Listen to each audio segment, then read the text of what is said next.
Back again talking about episode 2 of the Loki show. Um Doing this video a little bit earlier than normally because I didn't have to work today, so I got the chance to watch it this morning. Now I'm making a video so that way I can get it out the way, so later on I can do some more walkthroughs of Fire Emblem. But I'm digging this. Like, some people got the chance to watch the first 2 episodes early than the rest of us, which is fine. There's only 6 episodes in this series anyway, but man, like when they said like the first 2 episodes are super strong, they weren't kidding. Like, I love the first episode. I love it. Best pilot, like I kind of know, like, out of like, like, well, let's say like just any TV show that you can think of. Leave a comment below if you're watching this on YouTube. Leave a comment below.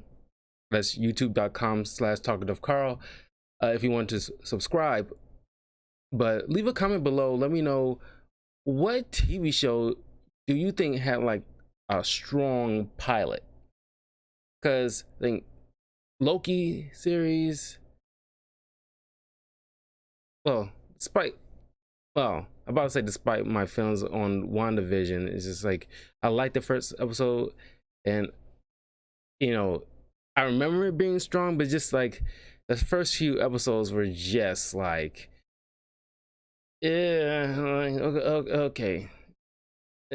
Even though, because it's like 20 minutes, 22 minutes, and it's like, I don't know, like I didn't like that, because these shows need to be an hour long, because it feels lackluster. I mean, I'm mixed feelings about it, but like Daredevil, Marvel Netflix Daredevil had like a strong, that in Jessica Jones and Luke Cage, they have very strong pilots. But the Loki series has like a very strong pilot. But episode 2, Loki's like, brought in. Okay, like he's like in his little trainee suit, I guess, just to, with a funny jacket with says variant on the back, and it's like, yeah, it was like a little bit of a hazing, because hardly any of them likes him, because they know what he is. Despite him not being the variant that they're catching, even though it's like a different version of him, uh, uh, we dealing, they're chasing a variant that appeared in 1985 during like a Renaissance fair.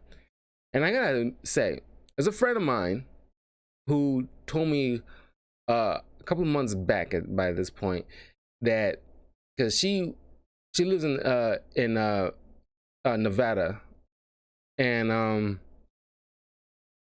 she likes going to like Renaissance fairs, which at some point, whenever I visit Vegas, we'll probably meet up, and I'll check out one of those Renaissance fairs with her. But she mentions, and it was like a joke in South Park, how like they cannot break character. And normally what she told me is that, because there's a character in here who was in a Renaissance fair, all dressed up and everything like that. Saw these TVA agents earlier in the episode come out dressing all like tactical gear and stuff like that. And she's like, you guys are not dressed appropriately. It's like, and I'm thinking to myself, remembering what she told me, was like, you're breaking character, you're in trouble. Because people who work in random fairs cannot break character until it's done for the day. And South Park make a joke about like people who's like in those kind of like period kind of piece kind of towns, like old west style, or colonial or Ren fairs kind of things. They cannot break character to the technically their shift is over kind of situation. And if they do, they're fired. But in the South Park, they went to the further extreme, and like whenever like they broke character, like the other employees just like, straight up just murdered them. It's just funny, but when I saw that, was like kind of cracked me up. But uh they got ambushed by the Loki variant, and it was like a trap, and they played that same "I Need a Hero" song, and it's like ever since I mean, no correlation, but ever since Kevin Smith's Masters of the Universe Netflix show trailer came out like a few days ago, and it's like they played that same song. They played it in this, and during the E3 game conference, during the video that I mentioned on my YouTube channel about my review of the E3 game conference. Yet again, like during the Guardians of the Galaxy game trailer they announced, they played "I Need a Hero." There's like 3 separate occasions they played that exact same song. It's like I don't know who the musical artist of "I Need a Hero." I know it's like I'm pretty sure it's a classic 80s song. Not because I was about to say 70s, no, it's 80s.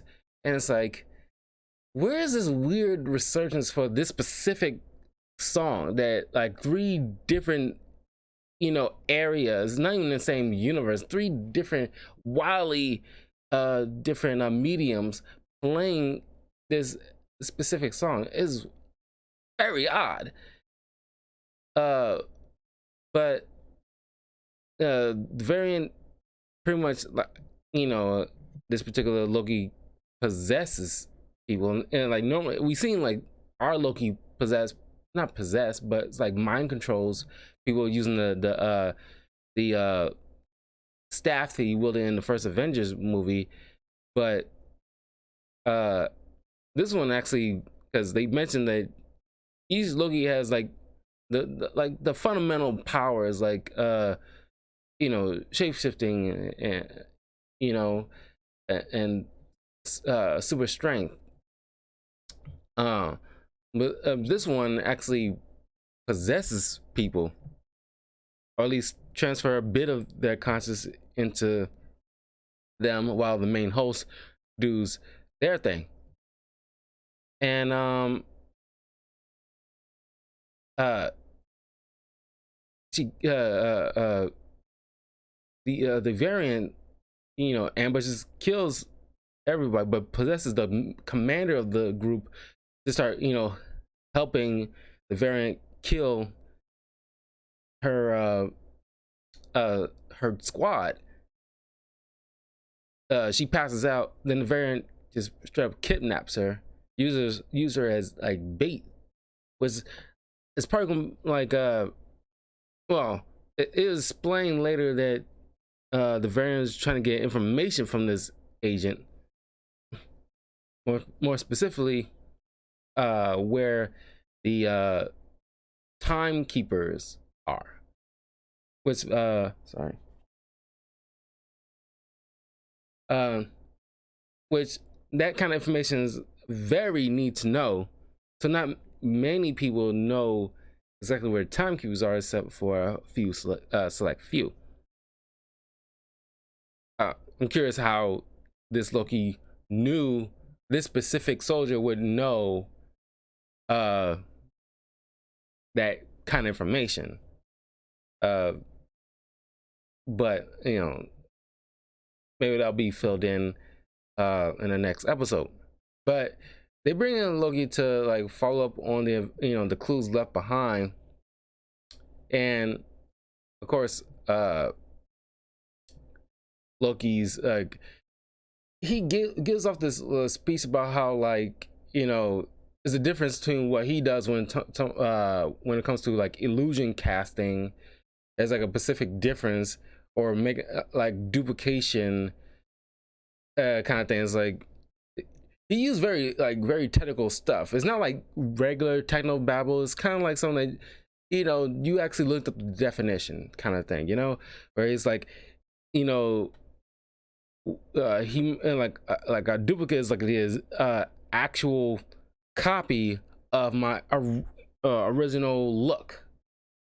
well, uh the illusion of an appearance is him taking a form, someone else in the eye, on the out to the outsider's look on in, he's taking on appearance of someone else, while him looking out is him, still him.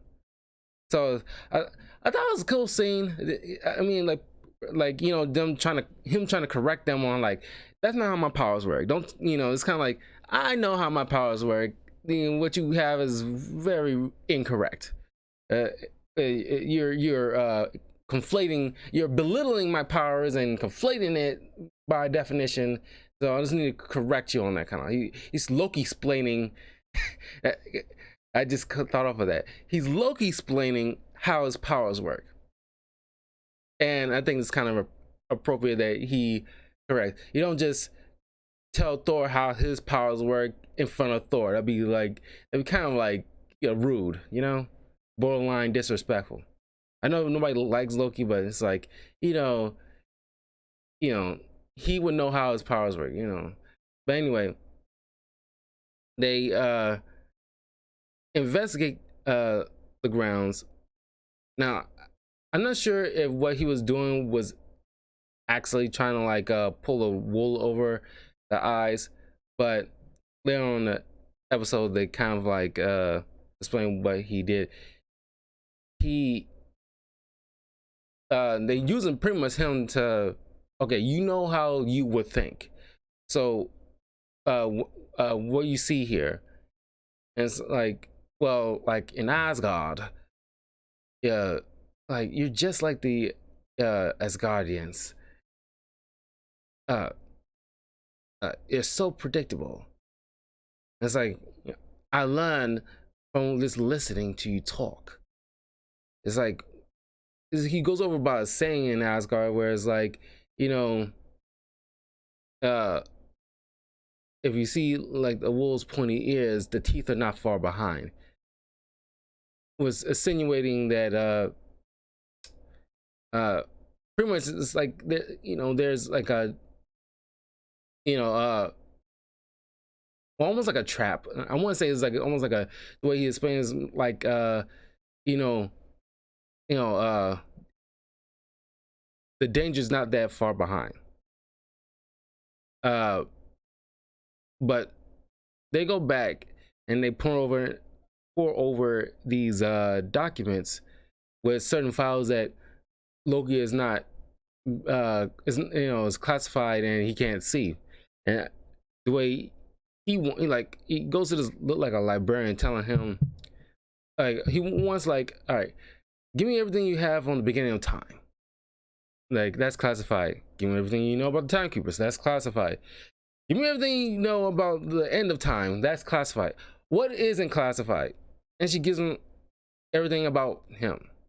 And I'm guessing, all information, unless you're, like, I guess a higher official, only thing you're meant to know is, or at least if you're, not part of the official TVA, maybe, is you only get the information about you. Everything else is classified to you, unless someone else speaks up for you. So he put over this information, and I like the next scene where he goes to Mobius, while he's in a lunch cafeteria. And I love it's like futuristic 70s aesthetic they got going on. It's very cool looking. Like he's legit eating like a salad. And the clerk that we saw at the last episode was over just right next to them, drinking his juice box and stuff like that. It's just so simplistic. I love it. But it's like he left to go get lunch, or God knows how long, while Loki was pouring over all those notes and documents, and Owen Wilson's character was like off the lunch, like one of y'all is taking forever to do one particular thing, and I think Mobius would have been done with his lunch long before Loki was pouring over his personal file. But anyway, I just thought that was kind of weird. I'm like, how long has he been on lunch? He should have been back right now. But anyway, Loki came in while he was at lunch and told him, it pretty much laid down what he found out. It's like a cool moment where he uses like simplistic metaphor, but pretty much trying to figure out where this variant is hiding, because they keep eluding them for some reason. Kind of like, this variant found a blind spot that the TVA did not realize they had, which is kind of cool. Is that he's apparently this variant was hiding in apocalyptic timelines. Like whenever like apocalyptic event is about to happen, or he's going to happen, that's where he normally hides. Because he used Owen Wilson's salad as a metaphor. It's like, here, like I'll use my own metaphor here. It's like, let's say this is Asgard. Asgard is about to well, that's another thing. Like you found out like Asgard will be annihilated by the end of Thor Ragnarok. And you could tell he was still sad privately, but he carried on the conversation like like a hand wavy thing, but it affected him obviously. But it's like, this was Asgard, and this is the Hulk, and Asgard in like an hour will be annihilated in an apocalyptic event. Because once an apocalyptic event occurs, all the branches of that particular timeline it was on will just cease to exist. So I can just pour all this water into Asgard, and I can spray this like Lysol ball in there, because it does not matter what he does in that moment, because it's going to cease to exist anyway, and the TVA would not look twice. And I thought that was an ingenious way of hiding your tracks. That was like a pretty cool piece of writing there. It's like, it would be smart if like someone of a villain of that nature to the TVA would hide away in like predestined apocalyptic events, like because they went to Pompeii right when like 79 AD, when like the infamous volcano eruption that like killed off so many people.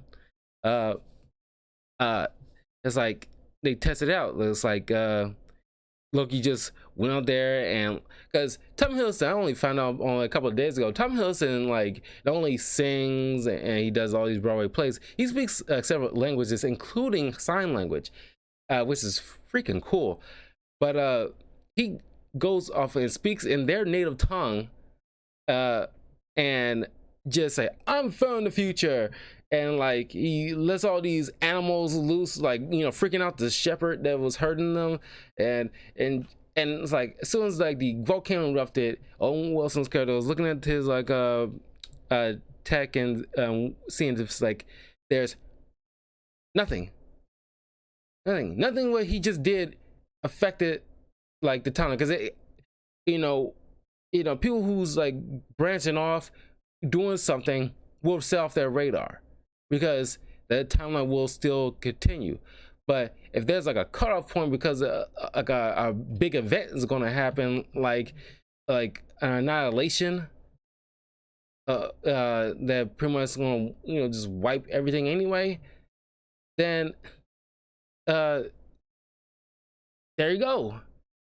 So now they get to go ahead to bring in a team and try to find this, and they found this variant who's like possessing different people to talk with our Loki,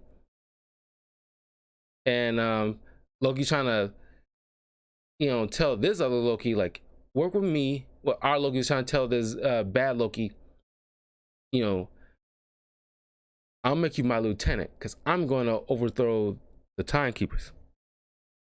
And the evil Loki is telling him, that's not what I want. And we never found out what this specific Loki wants. And we found out it is a Lady Loki. They did make a Lady Loki. And I kind of wonder if the next episode will follow this Loki's history and see what led her to be evil. Now, mind you, Loki's supposed to be like gender fluid because he can shapeshift, so he or she can be whoever they want to be. But this, let's say, Lady Loki, which I gotta say, I've seen Lady Loki in the comics many times, and it's like Loki, no matter what, will have his black hair, man or woman or kid, and this evil Loki is blonde, and it's like, that's off. I mean, it's not a big deal, but it's like a pet peeve of mine. It's like, if you want to pull off a different variation of Loki, the least you can do is still keep his black hair. I just thought it was like, even though like Tom Hiddleston, I guess he isn't naturally of a brunette, he, I guess, blonde or brownish color hair, and it's like, well, I mean, he does look better with black hair, to be honest with you, but it's just that God, I mean, like, would have liked it if they just gone with the black hair for Lady Loki, but that's neither here nor there. But Lady Loki, they was trying to like find out about what she was doing all these time grenade things. It's supposed to like, annihilate any trace of evidence of whoever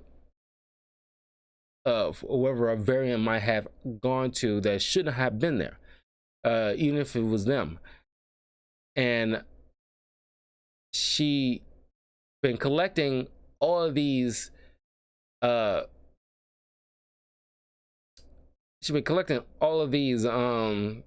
grenades from several TVA agents.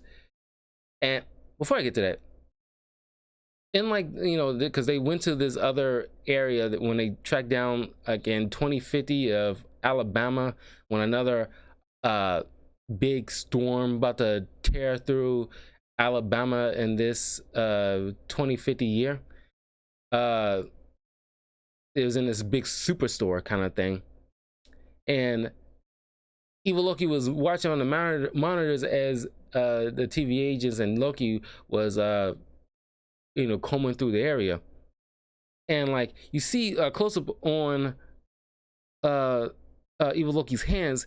It looked like man hands, but then we found out it was Loki, and it's like, I'm looking at it, it's like, because like she has like nice nails and everything like that, and it's like, that's not what I saw. You're clearly trying to throw us off by showing us a guy's hands, but and then reveal, because it's still hooded figure, but then you see like a smaller frame, because it's like, because every time you see this hooded figure, it's like a bigger frame representing like a dude.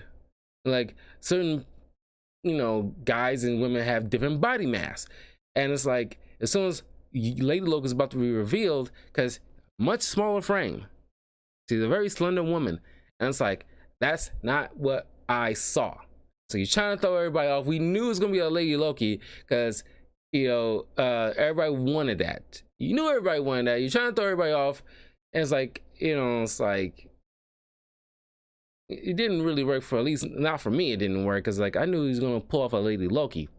The subverting of the expectation would be still making him Tom Hiddleston, but an evil version. But I'm glad they went with Lady Loki, but the black hair, I just needed the black hair from her, but whatever. But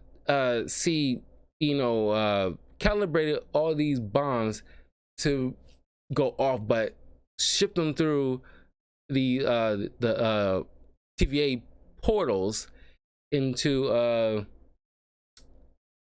all in one central location. I forgot what they said it was, but it was like a very big crux of, like, I think like the main source, or I forgot what it was, but it's like, you know, but it was a big deal that set off all these alarms, freaking everybody out, because like these this grenade is annihilating a central focus area, and it's not something that is supposed to happen. And Loki chased after Lady Loki, who one of the portals she escaped in, and Owen Wilson kind of pissed now, and that's where we end the episode. But and it's a strong episode. I mean, I still love it. The one thing I like, it's still like a pet peeve of mine, is making Lady Loki a brunette, not blonde, and another thing I know I mentioned in the conversation, but that's one thing that kind of stuck out. Oh yeah, like trying to fool us with the. I know they trying to throw us off, trying to like keep us guessing, but it's like just lean into the fact that it's gonna be a Lady Loki and stop. You know, for last episode and the first half of this episode, giving like a bigger frame and of a person with man hands, and then try to like, and then, you know, giving us the Lady Loki that we expected. It's like, God, it's like that was like and maybe you can throw away with an excuse like, oh, there's a shapeshifter, who cares? It's like, of course he's gonna be like, you know, but he was hooded all the time. He wasn't in front of that many people, at least people that she was about to kill anyway. Why didn't it matter if they knew it was like well, I guess so that way they can, you know, low key keep her identity relatively more of a secret, so they can't pinpoint uh who exactly what they did with. All they know is a Loki. But anyway, those are my thoughts of the episode. I love it. I love it despite my little nitpick. But let me know what you guys think of this episode. Did you enjoy it? Do you have like a certain nitpick out of it, or like something that you was confused on and you would have wished they kind of elaborated? But yeah. So I'm excited for the next episode. You know, maybe the next episode they will explain how this evil Loki got to be where she be, and why she's doing, because obviously they're gonna have to dedicate an episode, because the one thing like I kind of had like a gripe with Falcon and the Winter Soldier, they didn't explain fully of how Sharon Carter to be in the position where she's at, because a lot of people was like, well, Sharon Carter, we know, wouldn't do anything like that. She must be a Skrull, which I doubt they're gonna make her a Skrull. It's just that there has to be an explanation on why she spiraled into evilness by the end of the Falcon and Winter Soldier. They just never elaborated on, because they didn't have that many episodes to do it in. And it's like you knew we knew she was gonna be the power broker. It's just like I knew it was gonna be like a Lady Loki, but you should have dedicated like a central episode, at least half of an episode, explaining how she got to where she be during this whole time up to this point. And I hopefully the Loki series will learn from that mistake and dedicate an episode, at least half an episode, explaining why this evil Loki got to be where she is. But anyway, thank you for joining me. I will see you guys next time for the next episode next week of Loki series. And yeah, take care. Follow me on my various channels. There's twitch.tv/talkativecarl, youtube.com/talkativecarl. Follow me on my Patreon, www.patreon.com/talkativecarl, if you want certain reviews that you particularly like for me to talk about. And also follow me on my Twitter page, that's @talkativecarl, so that way you can follow me.